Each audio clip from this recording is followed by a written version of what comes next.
Hello guys. Tara puntahan natin ang dito sa napuntahan namin sa Greek Hills. Makikita ito sa Nisuda, Bukidnon. This is 3 hours drive from Davao.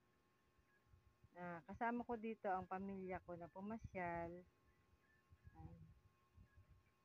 Ayan sila. Yan ang aking bunsong anak at yung papa niya ay naka-violet. Nakukuhaan ko sila ng video pero hindi talaga yung harapan kasi ayaw talaga nila eh. Isa itong lugar sa Bukidnon na pinakamataas at napakalamig ng lugar dito guys. Maraming mga gandang lugar dito sa Mindanao, especially dito sa Davao area, papuntang Bukidnon, papuntang Cagayan, na talagang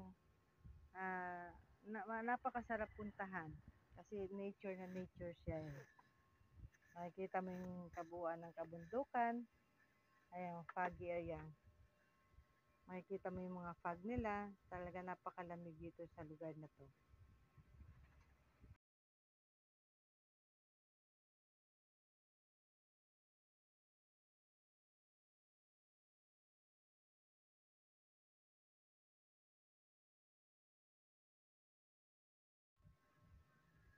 Hayaan nyo akong ipakita sa inyo ang lugar. Panoorin natin kung para makita natin ang kagandahan ng napupuntahan namin.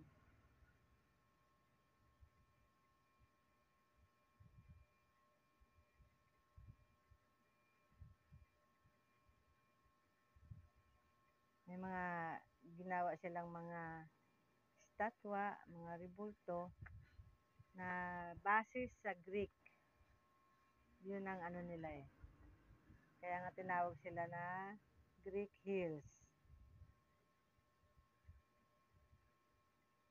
Sa baba guys, makikita nyo yung mga amenities nila. Meron silang zip line. Meron silang bicycle on the air. Yan, papunta yan sa kabila. Yung kabila na yan.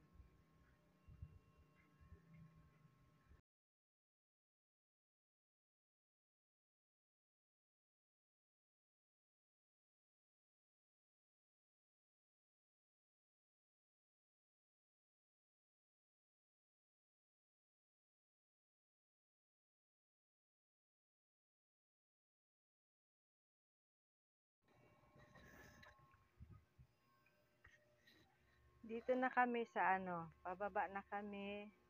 Masyadong madulas dyan. Kaya sabi ng anak ko, konting ingat lang. Talagang mahawak ako sa rails kasi kung hindi ka hahawak baka madulas ako. Ayan guys. Pababa na kami. Nauna na yung dalawang anak ko.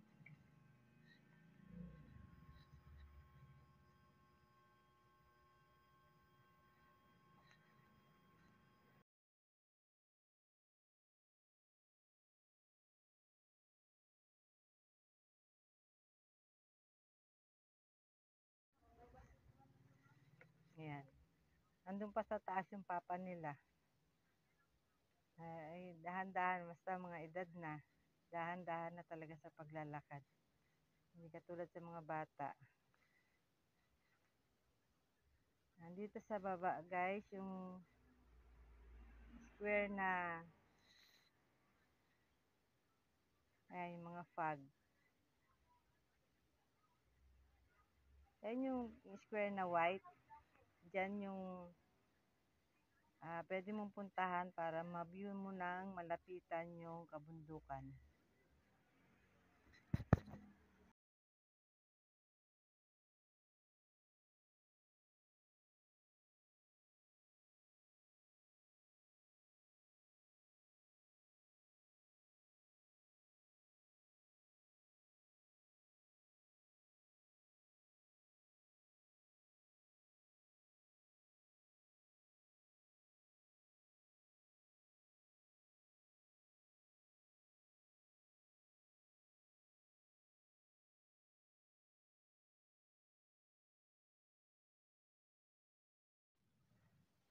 Ayan, nandito na ako. Kitang-kita mo na talaga yung ano, yung, yung view. Diyan guys yung ano, yung yung sa zip line, kung gusto mong gumamit ng zip line nila, diyan ang area. Papunta doon sa kabila. At sa kabila namang area, dito naman yung ano, yung kung sasakay ka ng bisikleta, nandito ang mga crew nila. Yan naman yung tinatawag nila na spider web. Pwedeng akyatin ng mga kabataan. Sa amin hindi na pwede. Baka mahulog kami. Yan. Lalo na yung mga nagpi-field trip, mga kabataan, yan. Pwede nila magamit yan. Dito yung ano, naka-standby yung mga crew sa mga gustong mag-avail ng bicycle on the air. Yan dyan. Yan yung mga kable ng ano nila, gamitin nila para sa bisikleta. At doon naman papunta sa kabilang bundok. Yung color blue na yan.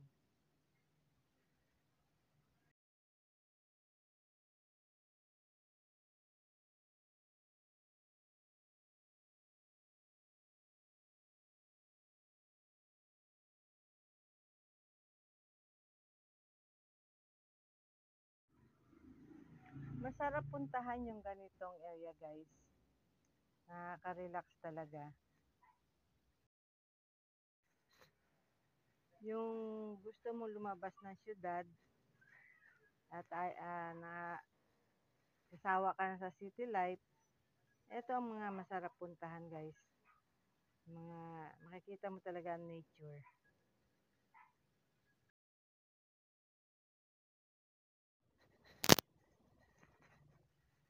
Yan ang kabuuan ng Greek Hills guys. On the other side, ipapakita ko sa inyo yung kabila naman na area sa aking susunod na vlog para makita ninyo. Salamat sa pagsama nyo sa akin guys. Thank you, thank you. At sana hindi kayo magsawa sa panunod sa aking mga vlog.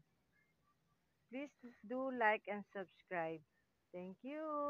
God bless.